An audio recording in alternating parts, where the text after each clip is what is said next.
Hello everybody. So very sorry for that. కొంచెం technical issues వల్ల నా క్లాస్ సడన్గా లైవ్ ఆగిపోయింది. But yes, I'm continuing the lesson from the same point. So అక్కడి నుంచి మనం కంటిన్యూ చేద్దాము. సో మీరు ఈ లెసన్ని పూర్తిగా వినొచ్చు.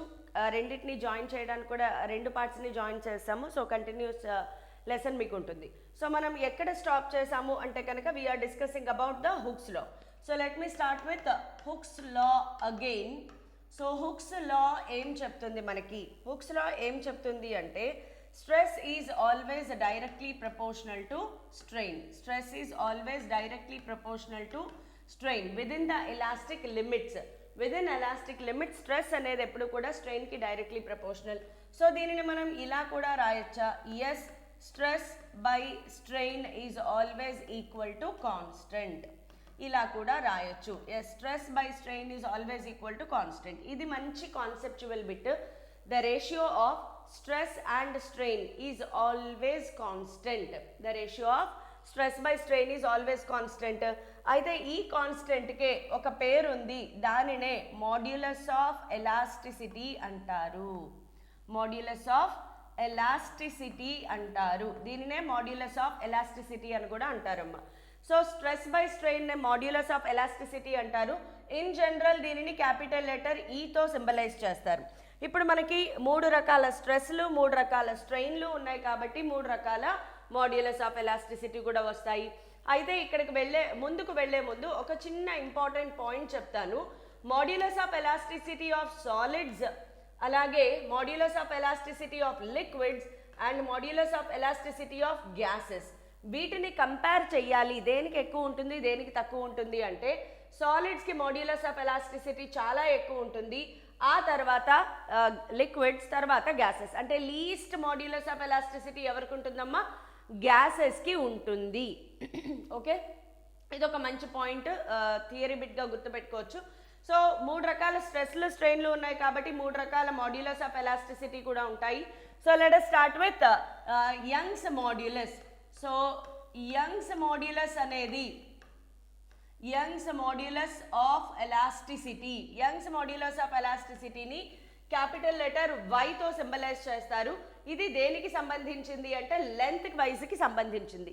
Length wise longitudinal stress, longitudinal strain ఉంది కదా. సో మీకు ఆల్రెడీ ఫార్ములా తెలుసు. యంగ్స్ మాడ్యులస్ ఫార్ములా ఏమవుతుంది? It is longitudinal stress, longitudinal stress by longitudinal strain. longitudinal stress by longitudinal strain. So ఏ స్ట్రెస్ అయితే ఏంటి? Formula force by area. Strain కి formula delta L by L. So basic మీరు ఇదైనా గుర్తుపెట్టుకోవచ్చు, లేదు okay. So basic మీరు ఇదైనా గుర్తుపెట్టుకోవచ్చు, లేదు అంటే అబ్బా ఓకే. సో దీన్ని కొంచెం రీఅరేంజ్ చేసుకోవచ్చు. y is equal to FL by A into delta L. y is equal to FL by A into delta L. F అనేది force, L length, A area of cross section, delta L అనేది elongation produced. గుర్తుపెట్టుకోండి, delta L R దీనినే కొన్ని పబ్లికేషన్స్లో ఈ అనే సింబల్తో కూడా రాస్తారు. Delta L R ఈ ఏంటమ్మా? ఎలాంగేషన్ లేదా కంప్రెషన్. అది ఎలాంగేషన్ అవ్వచ్చు లేదా కంప్రెషన్ కూడా అవ్వచ్చు. అయితే ఎఫ్ అనేది ఏంటి? ఫోర్స్. ఫోర్స్ ఏంటి? డీఫార్మింగ్ ఫోర్స్ కానీ రీస్టోరింగ్ ఫోర్స్ కానీ మనం కన్సిడర్ చేస్తాం. సో ఫోర్స్కి నువ్వు గతంలో ఏదైతే కాన్సెప్ట్ నేర్చుకున్నావో ఆ మొత్తం కాన్సెప్ట్ ఫోర్స్కి నువ్వు అప్లై చేయొచ్చు. రెస్ట్రిక్షన్స్ ఏమీ లేవు. ఫర్ ఎగ్జాంపుల్, నీకు ఒక బాడీని ఇలా హ్యాంగ్ చేశారు, మాస్ m. ఈ స్ట్రింగ్లో ఎలాంగేషన్ అనేది దీని యొక్క వెయిట్ వల్ల ప్రొడ్యూస్ అవుతోంది, అవునా? ఈ స్ట్రింగ్లో ఇప్పుడు ఎలాంగేషన్ అనేది దీని వెయిట్ వల్ల. So can I write F is equal to mg రాసుకోవచ్చా? Yes, F is equal to mg రాసుకోవచ్చు. అలాగే ఫ్రీ బాడీ డయాగ్రామ్స్ ప్రకారం టెన్షన్ T పైకి యాక్ట్ అవుతుంది. We know that T is equal to mg. So can I write F is equal to tension? Yes, F ప్లస్లో tension కూడా రాసుకోవచ్చు. So మనకి ఎలాంటి అప్లికేషన్ అయినా వాడచ్చమ్మా. అదే నువ్వు ఇలా ఒక బాడీని ఇలా సర్క్యులర్ మోషన్లో తిప్పుతున్నావు అనుకోండమ్మా, ఒక తీటా యాంగిల్తో ఇలా తిరుగుతోంది. అలాంటప్పుడు ఎఫ్ ప్లేస్లో ఎంవి స్క్వేర్ బై ఆర్ కానీ ఎంఆర్ ఒమేగా స్క్వేర్ కానీ రాసుకోవచ్చా? ఎస్, రాసుకోవచ్చు. రెస్ట్రిక్షన్స్ ఏం లేవమ్మా ఫిజిక్స్లో. అందుకే చాలామంది కష్టం ఫీల్ అవుతారు. ఎవరైతే లాస్ ఆఫ్ మోషన్ కానీ కైనమెటిక్స్ 2D కానీ వదిలేశారో వాళ్ళకి ఈ పాయింట్స్ తెలియవు. సో ఫిజిక్స్లో చాలా చాప్టర్స్ ఇంటర్లింక్డ్లో ఉంటాయి. ఫోర్స్ అనగానే ఈ ఒక్క లెసన్లో ఈ లెసన్లో ఫోర్స్ వేరు, లాస్ ఆఫ్ మోషన్లో లెసన్లో ఫోర్స్ వేరు కాదు. ఫోర్స్కి సంబంధించి మీకు ఏ నాలెడ్జ్ తెలిసినా కూడా ఆ నాలెడ్జ్ని మనం ఇక్కడ అప్లై చేసేయచ్చు. ఇది బేసిక్ కాన్సెప్ట్ అనమాట. సో బేసిక్ ఈ ఫార్ములా గుర్తుంటే చాలు, మోస్ట్ ఆఫ్ ద ప్రాబ్లమ్స్ చాలా ఈజీగా చేసేయచ్చు, కష్టం ఏం లేదు. అయితే దీన్ని మనం చిన్నగా ప్రాబ్లం చదువుతూ అర్థం చేసుకోవడం రావాలి. నేను యంగ్స్ మాడ్యులస్ అప్లికేషన్స్ మళ్ళీ చెప్తానమ్మా, లేదు అంటే ఓకే యంగ్స్ మాడ్యులస్ అప్లికేషన్స్ చెప్పుకుంటూ వెళ్ళిపోదాం. సో అప్లికేషన్స్ ఏమేమి వస్తాయి, యంగ్స్ మాడ్యులస్లో ఎలాంటి రకాల క్వశ్చన్స్ అడిగే ఛాన్సెస్ ఉన్నాయి. సో యంగ్స్ మాడ్యులస్లో మనకి ఇంకా ఏమేమి రకాల క్వశ్చన్స్ రావచ్చు అంటే, ఇలా ఒక స్ట్రింగ్ ఉంది, దానికి ఇక్కడ ఒక మాస్ M1ని అటాచ్ చేశారు. మళ్ళీ ఇంకొక స్ట్రింగ్తో మాస్ M2ని అటాచ్ చేశారు. ఇంకొక స్ట్రింగ్తో మాస్ M2ని అటాచ్ చేశారు. ఈ స్ట్రింగ్ వేరు, ఈ స్ట్రింగ్ వేరు. స్ట్రింగ్ మారిపోతే యంగ్స్ మాడ్యులస్ మారిపోతుంది, స్ట్రింగ్ మారనంత వరకు యంగ్స్ మాడ్యులస్ మారదు. సో ఈ పైన ఉన్న స్ట్రింగ్ యొక్క యంగ్స్ మాడ్యులస్ y1 అనుకుందాము, ఇది y2. అలాగే దీని లెంత్ L1, దీని length L2. For easy purpose area of cross section రెండిటికి సేమ్ అని కన్సిడర్ చేసుకుందాం. ఇప్పుడు రకరకాల క్వశ్చన్స్ అడగచ్చు మనల్ని ఇందులో. ఫర్ ఎగ్జాంపుల్ ఫైండ్ ఎక్కడికి వెళ్ళిపోయాం, ఫైండ్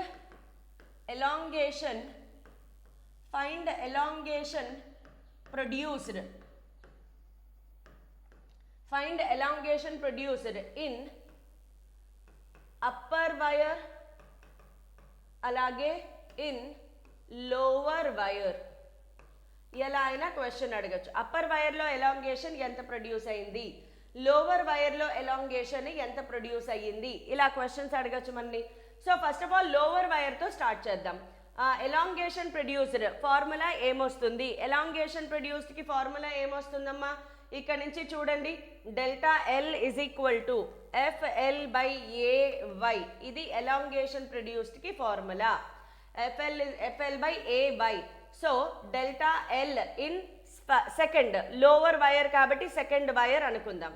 సెకండ్ వైర్లో డెల్టా ఎల్ ఎంత, ఫోర్స్ ఏమేమి యాక్ట్ అవుతుంది దీని మీద, ఈ వైర్ మీద, ఈ పోర్షన్ ఆఫ్ ది వైర్ మీద ఎవరి వల్ల ఫోర్స్ యాక్ట్ అవుతుంది, కేవలం M2G.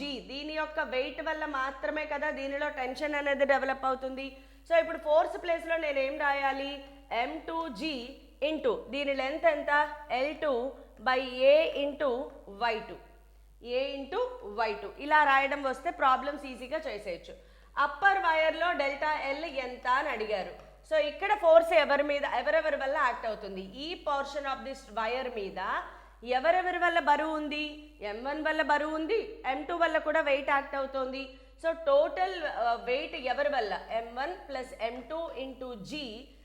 లెంత్ ఎంత L1 by A into Y1. So that's it అమ్మా. ఈ మాత్రం రాయడం వస్తే ఇలాంటి ప్రాబ్లమ్స్ వచ్చే ఛాన్సెస్ ఉన్నాయి.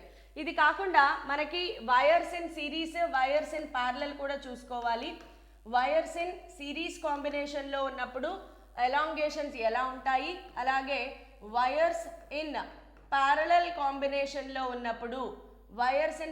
కాంబినేషన్లో ఉన్నప్పుడు ఎలా ఉంటుంది ఎలాంగేషన్ చూద్దాం. సిరీస్ కాంబినేషన్ అంటే ఎప్పుడూ కూడా రెండు వైర్స్, ఇదొక వైర్ అనుకుంటే దాని ఎండ్కి ఇంకొక వైర్ని అటాచ్ చేస్తే దీనిని మనము సిరీస్ కాంబినేషన్ అంటాము. ఇక్కడ మనము వెయిట్ అనేది అటాచ్ చేస్తాం. సో ఇక్కడ మనము వెయిట్ మాస్ అనేది అటాచ్ చేద్దాం.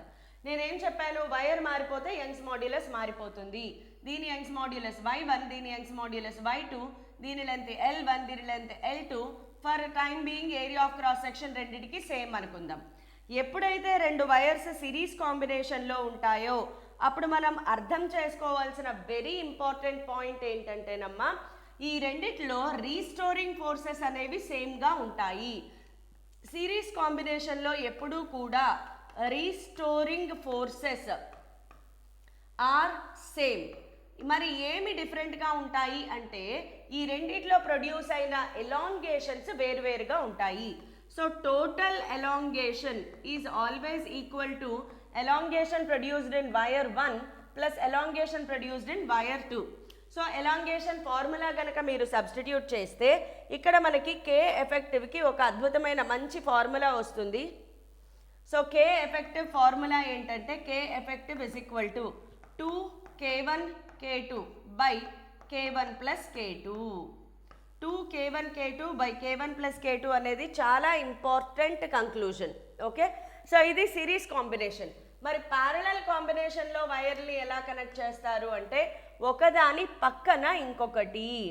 సో దీని పక్కనే ఇంకొక వైర్, ఈ రెండింటిని కంబైన్ చేస్తూ ఒక మాస్ ఉంటుంది.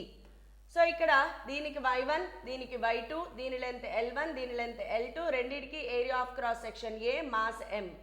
మీరు ఇక్కడ ఒక చిన్న విషయం అబ్జర్వ్ చేయాలి. మాస్ సమానంగా కిందకి రావాలి అంటే రెండిట్లోనూ సమానమైన ఎలాంగేషన్ ప్రొడ్యూస్ అవ్వాలా వద్దా? మాస్ ఇలా కిందకి దిగాలి అంటే రెండు వైర్లోనూ సమానమైన ఎలాంగేషన్ ప్రొడ్యూస్ అవ్వాలి. సో ఇక్కడ delta L1 is equal to delta L2. అక్కడ ఏం జరిగింది? రీస్టోరింగ్ ఫోర్సెస్ సేమ్, వేరు వేరు ఎలాంగేషన్స్ ప్రొడ్యూస్ అయ్యాయి. ఇక్కడికి వచ్చేటప్పటికి ఎలాంగేషన్స్ సేమ్, వేరు వేరు రీస్టోరింగ్ ఫోర్సెస్ డెవలప్ అవుతాయి. So restoring forces is equal to F1 plus F2. దీనిలో రీస్టోరింగ్ ఫోర్స్, అలాగే దీనిలో restoring force.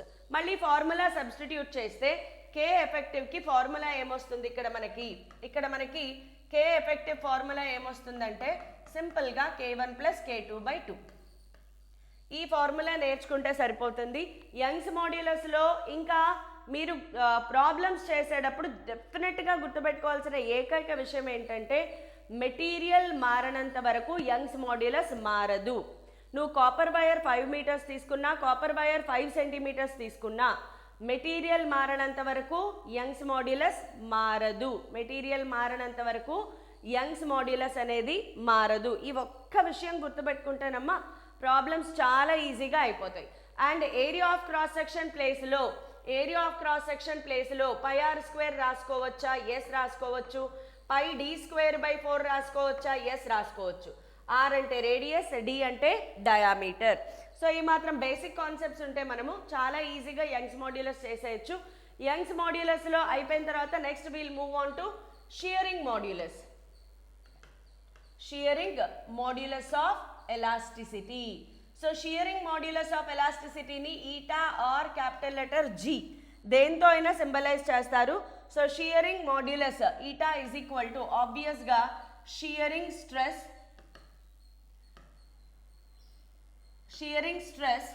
By shearing strain. Shearing stress by shearing strain. ఏ స్ట్రెస్ అయినా ఏమనుకున్నాము? Force by area. Shearing strain ప్లేస్లో తీటా రాసుకుంటే F by A theta అవుతుంది.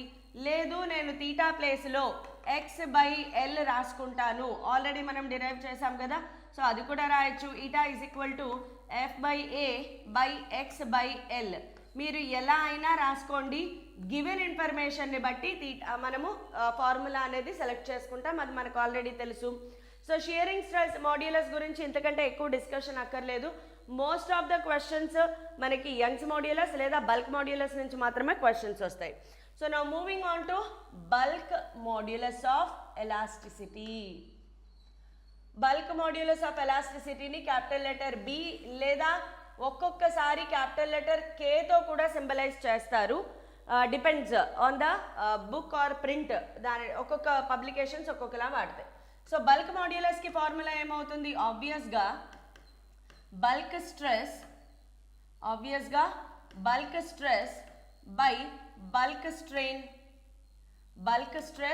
By bulk strain.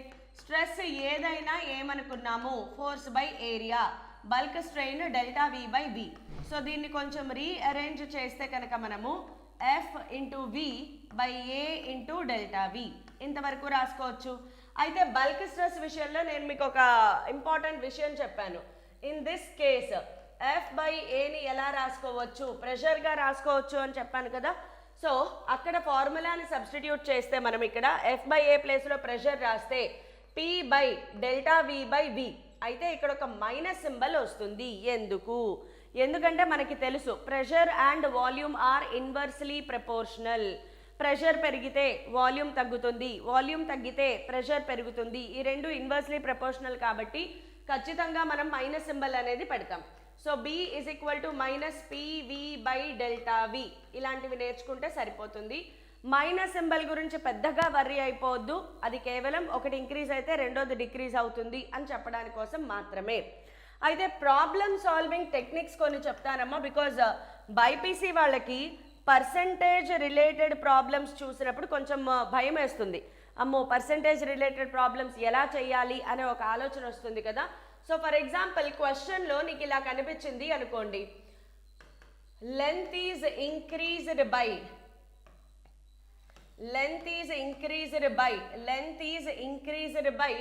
0.1% అనే క్వశ్చన్ ఇచ్చారు అనుకోండి. Length is increased by 0.1%.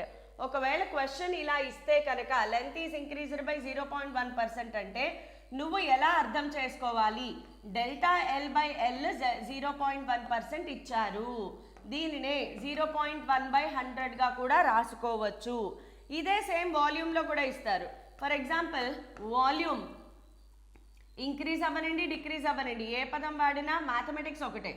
Volume increased by some 1% అని ఇచ్చారు, వాల్యూమ్ 1% ఇంక్రీజ్ అయ్యింది అన్నారు. అప్పుడు దానిని నువ్వు ఎలా అర్థం చేసుకుంటావు? ΔV/V 1% ఇచ్చారు, ఇదే 1%ని 1/100గా కూడా రాసుకోవచ్చు. సో ప్రాబ్లంలో ఈ సెంటెన్సెస్ కనిపిస్తే వెంటనే కంగారు పడ్డం కాదు, చాలా సింపుల్ అని గుర్తుపెట్టుకోండి.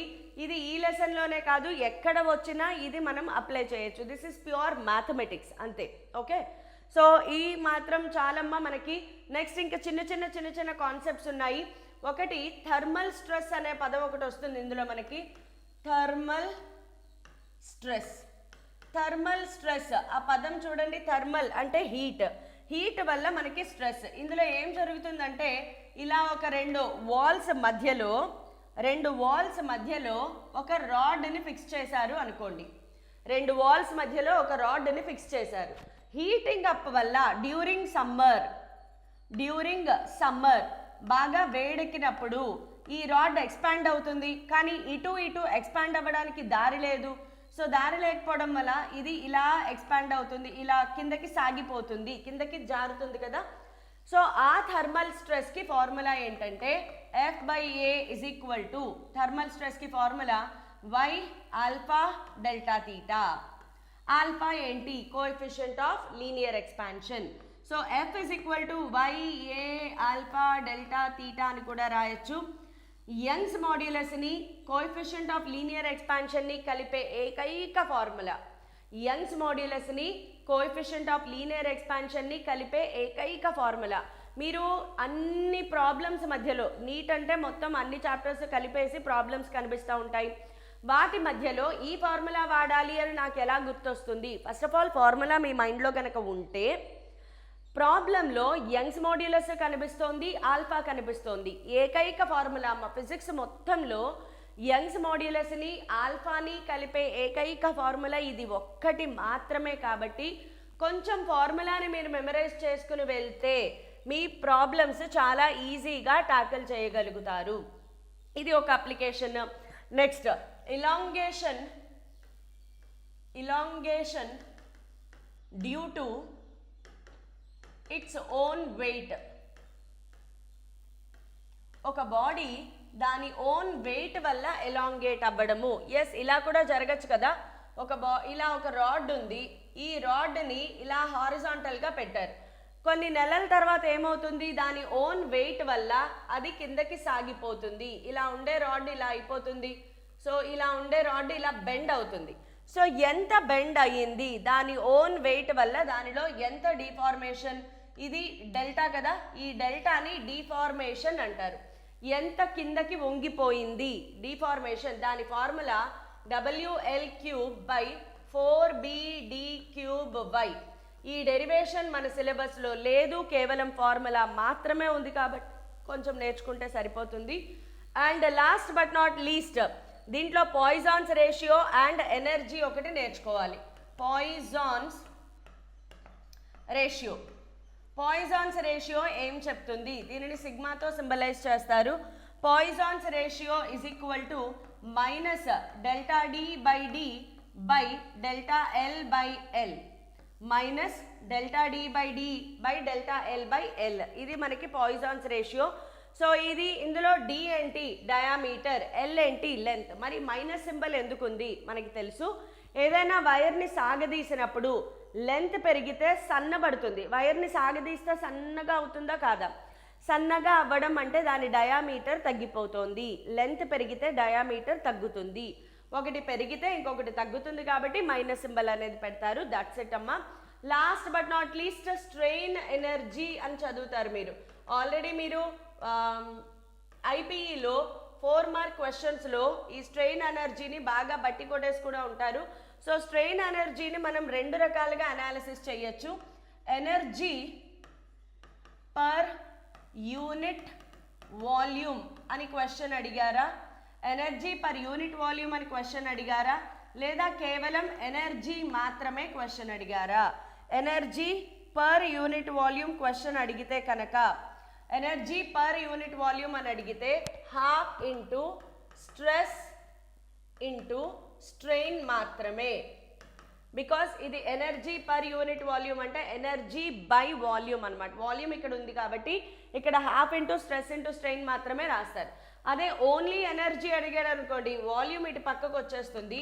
Half into stress into strain into volume కూడా రాయాలి. ఓకే, సో ఇది కొంచెం గుర్తుపెట్టుకోవాలి. అలాగే దీని రకరకాల మోడిఫికేషన్స్ చేయొచ్చు. ఇంటూ స్ట్రెస్ బై స్ట్రెస్ చేస్తే కనుక స్ట్రెస్ స్క్వేర్ స్ట్రెయిన్ బై వస్తుంది కాబట్టి stress square by strain by stress ఏమవుతుంది, యంగ్స్ మాడ్యులస్ డినామినేటర్లోకి వస్తుంది. లేదు అనుకుంటే స్ట్రెయిన్తో మల్టిప్లై అండ్ డివైడ్ చేస్తే y into strain square, y into strain square. That's it అమ్మ. చాలా సింపుల్గా ఉంటుంది ఈ లెసన్. సో దీంట్లో పీవైక్యూస్ ప్రాక్టీస్ చేయండి. Practice questions along with key and solution నేను టెలిగ్రామ్ ఛానల్లో అప్లోడ్ చేస్తాను. సో టెలిగ్రామ్ ఛానల్ లింక్ డిస్క్రిప్షన్లో ప్రొవైడ్ చేయడం జరిగింది కాబట్టి ప్రాక్టీస్ క్వశ్చన్స్ టెలిగ్రామ్ ఛానల్లో అప్లోడ్ చేస్తాను. ఇమీడియట్గా ప్రాక్టీస్ చేయండి. All the best.